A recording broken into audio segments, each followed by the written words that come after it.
So students, let's continue second chapter of economics, sectors of the Indian economy. Today's topic is division of sectors as organized and unorganized. Organized and unorganized sector, इसको हम दो case studies की help से discuss करेंगे. First is the case study of Kanta. Kanta works in an office. जैसा कि आपको यहाँ पे दिखाई दे रहा है, कांता एक ऑफिस के अंदर वर्क करती है. और ऑफिस जो टाइमिंग है, जो नॉर्मली ऑफिस टाइमिंग होते हैं, just like 9:30 to 5:30 PM. And जो उसकी सैलरी है वो भी उसे रेगुलर सैलरी मिलती है हर एक मंथ में. And in addition to the salary, जो भी गवर्नमेंट के रूल्स एंड रेगुलेशंस के अकॉर्डिंग कांता को मेडिकल अलाउंस, प्रोविडेंट फंड और दूसरी सभी फैसिलिटीज मिलती हैं. Kanta does not go to office on Sunday. This is a paid holiday. उसे पेड हॉलीडेज भी मिलते हैं, गस्टेड हॉलीडेज मिलते हैं. और जिस समय उसने ऑफिस को ज्वाइन किया था, then she was given an appointment letter stating all the terms and condition of work. सभी टर्म्स एंड कंडीशन को अपॉइंटमेंट लेटर के अंदर डिस्कस किया गया था. सेकेंड केस स्टडी की अगर हम बात करते हैं, it is the case study of Kamal. Kamal is Kanta's neighbour. He is a daily wage labourer. Daily wage labourer है, एक ग्रोसरी शॉप के ऊपर वर्क करता है. ग्रोसरी शॉप आप लोगों को पता है, जस्ट लाइक जनरल स्टोर, जहाँ से आप अपनी डेली रूटीन की चीज़ें परचेज कर सकते हैं. उसकी जो टाइमिंग है शॉप पे जाने के 7:30 to 8 PM, 7:30 AM to 8 PM. He gets no other allowance. उसे कुछ भी एक्स्ट्रा, मतलब वेज के अलावा कुछ भी एक्स्ट्रा अलाउंस नहीं मिलता. कोई पेड हॉलीडेज नहीं मिलते. नोर was he given any formal letter saying that he has been employed in the shop. और जिस समय उसने उस शॉप को ज्वाइन किया था, उस समय उसे कोई अपॉइंटमेंट लेटर नहीं दिया गया था, कोई टर्म्स एंड कंडीशंस उसे नहीं बताई गई थी, कोई टर्म्स एंड कंडीशन रिटर्न में उसे नहीं दी गई थी. इन दो केस स्टडीज को देखने के बाद अब हम देखते हैं कि इनमें से कौन है जो ऑर्गेनाइज सेक्टर से बिलोंग करता है और कौन अनऑर्गेनाइज सेक्टर से बिलोंग करता है, and what are the terms and condition of the organise sector and the unorganised sector. Kanta works in the organise sector. Kanta जो है ऑर्गेनाइज सेक्टर के अंदर वर्क करती है. एंड वो गवर्नमेंट के रूल्स एंड रेगुलेशन के अकॉर्डिंग उसे सभी फैसिलिटीज मिलती हैं. ऑर्गेनाइज सेक्टर क्या है?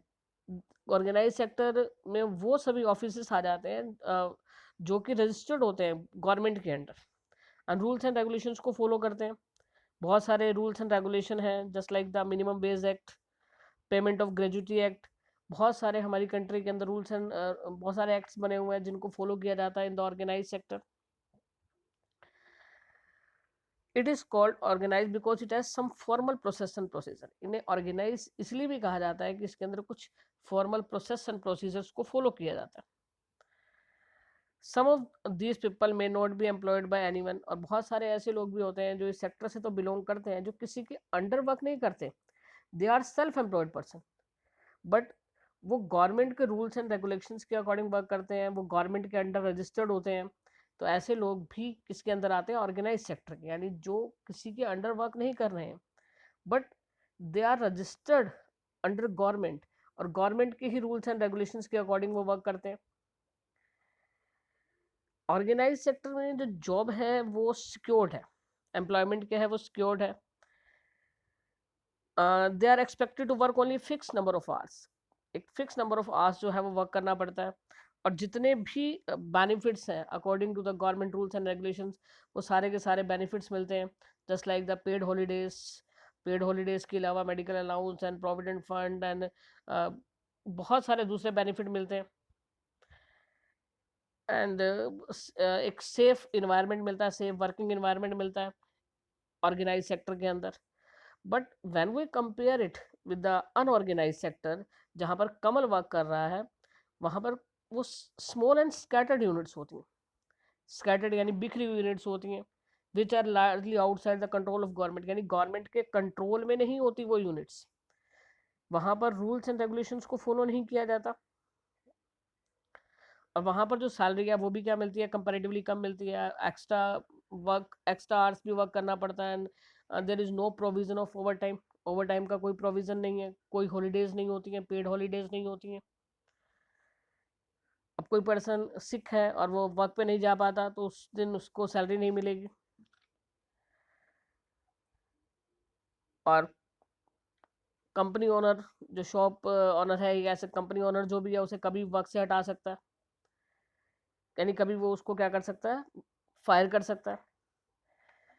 A lot also depends on the whims of the employers। सभी चीजें एम्प्लॉयर की डिजायर के ऊपर डिपेंड करती है, उसकी कंडीशंस के ऊपर डिपेंड करती है। This sector include a large number of people who are employed on their own doing small jobs, selling on street or doing repair work। तो इसमें वो लोग भी आ जाते हैं जो किसी छोटी मोटी शॉप पे वर्क करते हैं, या कुछ लोग जो अपना काम भी करते हैं वो भी इसके अंडर आ जाते हैं। Similarly farmers work on their own and hire labourers as and when they require. Farmers भी आ जाते हैं, स्मॉल फार्मर्स, जो कि क्या करते हैं, रिक्वायरमेंट होने पर वर्कर्स को भी हायर कर लेते हैं। How to protect workers in the unorganised sector. आपने देखा कि क्या कंपैरिजन आपने किया organised sector and the unorganised sector. Then next question is how to protect workers in the unorganised sector, कि वर्कर्स को कैसे हम प्रोटेक्ट कर सकते हैं अनऑर्गेनाइज सेक्टर के अंदर। The organise sector offer jobs that are the most sought after, but the employment opportunities in the organized sector but the employment opportunities in the organized sector have been expanded very slowly। बहुत slowly increase हो रही हैं employment opportunities in the organized sector। अगर हम बात करते हैं कि कुछ हमारी ऐसी यूनिट्स हैं ऑर्गेनाइज सेक्टर के अंदर जो अनऑर्गेनाइज सेक्टर की तरह वर्क करती हैं। दे अडॉप्टेड सच स्ट्रेटजीज, ऐसी स्ट्रेटजीज अडॉप्ट करती हैं जिसमें वो टैक्स पेइंग से बचती हैं, या फिर वो जो लॉस बने हुए हैं for the protection of the workers, उनको अवॉइड करने के लिए डिफरेंट डिफरेंट टाइप की स्ट्रेटजीज को वो अडॉप्ट कर लेती हैं। और उसका रिजल्ट क्या निकलता है कि बहुत सारे वर्कर्स को अनऑर्गेनाइज सेक्टर में जॉब करने के लिए मजबूर होना पड़ता है, जबकि अनऑर्गेनाइज सेक्टर में उन्हें सैलरी क्या मिलती है, काफ़ी कम सैलरी मिलती है अनऑर्गेनाइज सेक्टर के अंदर। एंड जो उनकी जो जॉब है वो भी रेगुलर नहीं होती, सिक्योर नहीं होती, और जो भी बेनिफिट एक ऑर्गेनाइज सेक्टर के अंदर मिलते हैं वो अनऑर्गेनाइज सेक्टर के अंदर उनको नहीं मिलते। They have no benefits in the unorganised sector. 1990 से अगर हम देखें तो it is a common to see a large number of workers losing their jobs in the organise sector. बहुत सारे लोग 1990 से लेकर अपनी जो जॉब है वो ऑर्गेनाइज सेक्टर के अंदर लूज करते चले जा रहे हैं। जब ऑर्गेनाइज सेक्टर में जॉब नहीं मिल रही तो वो फिर अनऑर्गेनाइज सेक्टर में जॉब करने के लिए मजबूर हो जाते हैं। And hence beside the need for more work there is also need for protection and support. जब वो अनऑर्गेनाइज सेक्टर में जॉब कर रहे हैं तो वहाँ कुछ रूल्स एंड रेगुलेशन फॉलो नहीं होते, वहाँ पर उन्हें प्रॉपर फैसिलिटीज नहीं मिलती। So there is a need to protect the workers in the unorganised sector. Most vulnerable people होते कौन है, सबसे ज़्यादा अनसेफ लोग हैं कौन, हु नीड प्रोटेक्शन, जिन्हें प्रोटेक्शन की ज़रूरत है, वो सबसे ज़्यादा वल्नरेबल पर्सन कौन है। अगर हम रूरल एरिया की बात करें तो रूरल एरिया के अंदर जो हमारे स्मॉल फार्मर्स हैं, स्मॉल फार्मर्स के अलावा स्मॉल एंड माइनर फार्मर्स के अलावा small weavers and blacksmith and carpenters, goldsmith, ये बहुत सारे लोग हैं जो विलेज में वर्क करते हैं। इन सबको प्रोटेक्शन की रिक्वायरमेंट है। यानी nearly 80% of rural house hold in India in small and minor farmer category. अगर 80% हम लोगों की बात करें विलेज के अंदर, वो स्मॉल एंड माइनर फार्मर्स की कैटेगरी के अंदर आ जाते हैं। And they need help, they need protection. और उन्हें प्रोटेक्शन कैसे दी जा सकती है, उन्हें प्रोटेक्शन दी जा सकती है, एक तो क्रेडिट प्रोवाइड किया जाए, यानी लोन प्रोवाइड किया जाए रीजनेबल रेट के ऊपर, मार्केट आउटलेट होना चाहिए, और दूसरी स्टोरेज की फैसिलिटी उन्हें अगर मिल जाए तो इन लोगों को प्रोटेक्ट किया जा सकता है with the help of credit, with the help of marketing facility and the storage facility. यानी जो भी रॉ मटेरियल वगैरह जो भी चाहिए इनको टाइम पे मिल जाए, तो इस सब से उन्हें प्रोटेक्ट किया जा सकता है। ये था केस रूरल एरियाज के अंदर। बट हम जब अर्बन एरिया की बात करते हैं तो अर्बन एरिया के अंदर अनऑर्गेनाइज्ड लोग कौन से हैं, जो ऐसे लोग कौन से हैं जो अनऑर्गेनाइज सेक्टर के अंदर वर्क कर रहे हैं? मेनली वो workers in small scale industries, casual workers in construction. अब कंस्ट्रक्शन साइट पे काम करने वाले डेली वेज वर्कर या फिर स्मॉल स्केल इंडस्ट्रीज के अंदर वर्क करने वाले वर्कर्स, ये क्या है, ये हमारे अनऑर्गेनाइज सेक्टर के वर्कर्स कंसीडर होते हैं। ऐसे लोगों को प्रोटेक्ट करने की ज़रूरत है। इसके साथ साथ स्ट्रीट वेंडर्स, और हम ये कहें कि सिंपली स्मॉल स्केल इंडस्ट्री के अंदर वर्क करने वाले जो भी लोग हैं, ऐसे लोगों को कैसे प्रोटेक्ट किया जा सकता है? ऐसे लोगों को प्रोटेक्ट किया जा सकता है by providing raw material and marketing outlet. Casual workers को भी प्रोटेक्ट करने की ज़रूरत है। मतलब कुछ इस तरह का प्रोविज़न होना चाहिए कि उन्हें डेली बेसिस के ऊपर वर्क मिले। कैजुअल वर्कर चाहे वो रूरल एरियाज़ के अंदर हैं, चाहे वो अर्बन एरियाज़ के अंदर हैं, दोनों को ही प्रोटेक्ट करने की रिक्वायरमेंट है।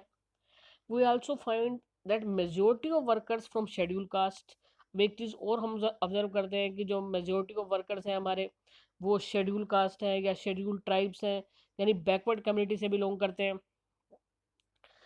Beside getting the irregular and low wage, एक तो उन्हें वेज कम मिलती है, वेज कम मिलने के साथ साथ उनके साथ सोशल डिस्क्रिमिनेशन होता है।